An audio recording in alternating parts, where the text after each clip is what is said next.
All right, so I think I'm going to leave that alone and declare victory and move on at this point. I thought about going to fiberglassing it, but until I can make sure that it's true, I've got Derek grabbing a 4-foot aluminum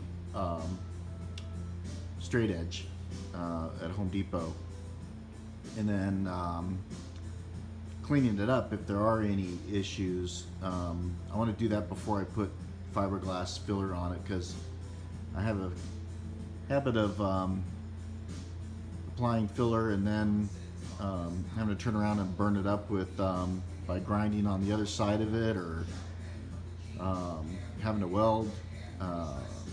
So I'm just going to leave that alone. It's fine. The car doesn't rust because it's dry, relatively dry in Austin.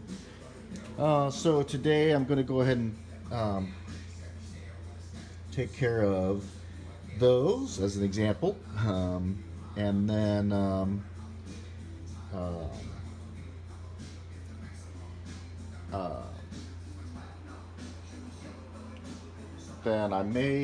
only have 2 hours until the NASCAR race starts, so if I can, I'm going to shoot epoxy primer here to get everything all sealed up again.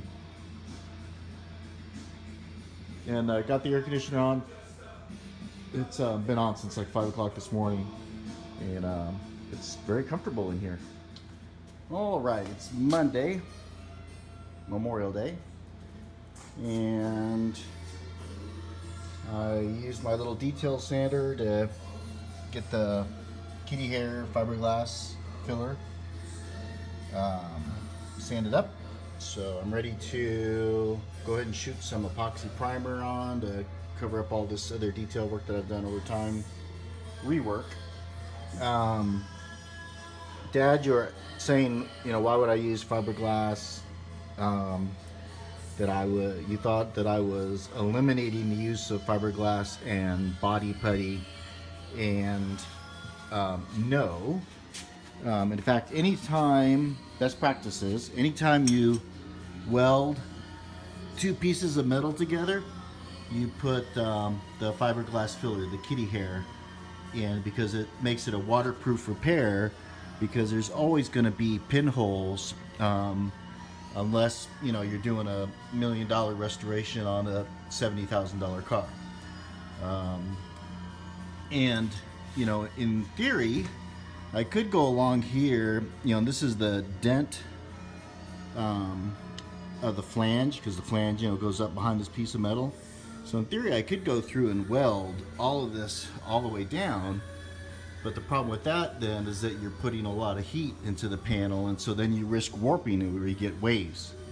And so, you know, I went back and forth to try to spread the heat out, so that I wouldn't get a lot of warping. But eventually I will put the kitty hair, the fiberglass filler, which is just, it's Bondo, but instead of talc, which soaks up water, it has fiberglass, chopped fiberglass in it. So it can get wet and it'll never cause rust, where if you have just normal Bondo like that, and it gets wet, it soaks the water in, holds it against the metal, and then it rusts. And so all of this will be coated with the kitty hair, the fiberglass filler, which is what I put right there. It's the green shit. And then really, from what I've seen, it's standard practice that the entire car gets skim coated in Bondo. Maybe spray Bondo, or it may be where you know, do full wipe downs of the entire panel and then block it out. And the reason for that is that it gets it laser straight, or you have a chance to get it laser straight, where, again, unless you're able to shrink and heat the metal perfectly, you can never get it really laser straight. Now, this is bad, what they did here and what they had done here, because at least down here, it was caved and paved. So it had got punched in. They put a great big blob of thick Bondo on there. And you know, to be fair, you didn't notice it, so maybe that's good enough. Um, but you know, I'll grind all this out. I'm gonna pull the dent out. I may get a shrinking disc to tack it up. Although I have the shrink adapter for my the rivet gun, where I weld the rivets to pull these things. Oh, there he is. Where I weld these guys to pull the panels out. You know, so I'll do that. But at the end of the day, it's still going to get a coat of filler put over it. And even Classic Jag, where they do the, you know, $200 and $300 restorations of E-types here in Austin, they spray slick sand on the bodies, which is spray on Bondo, and then they block it all out to get it laser straight, which it should be for, you know, $300,000 or $400,000 restoration. So that's where we are.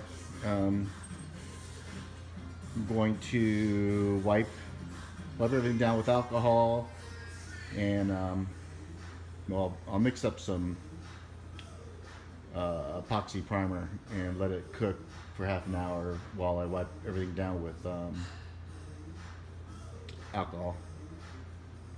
Oh, and yeah, that's sad to hear about Ron Eaton, but probably better that you're not sick and dying for a long time. Yeah, it was good to see Alexander Rossi win the 500. Let's see. The one concern I had about it was that Europhiles would go, oh, see, a back marker in Formula One can win the Indy 500.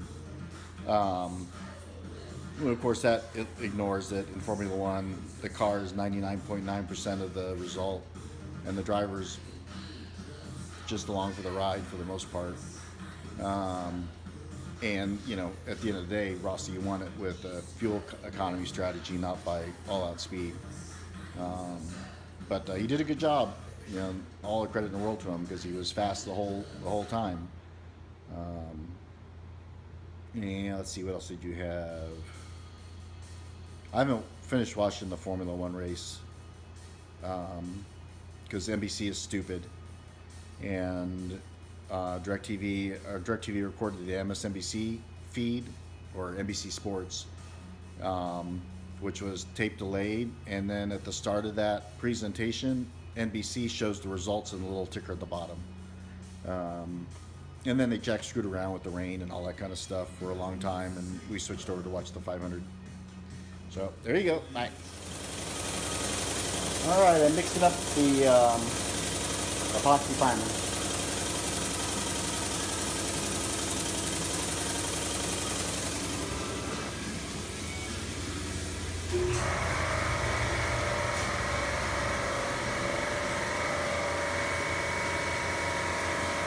That's what we'll be covering.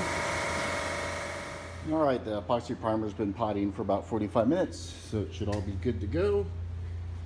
I got everything vacuumed and cleaned and wiped down with alcohol. So Derek's gonna come out and shoot it. All right, Derek got it epoxy primered for us. So everything should be nice and protected.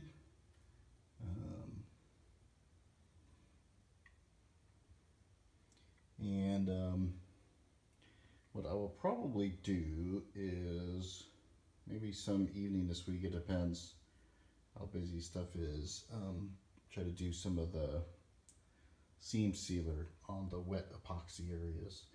The other parts I'll have to scuff, which I already started, but like up in here, this would all need to be scuffed before I could put the 2-part seam sealer in.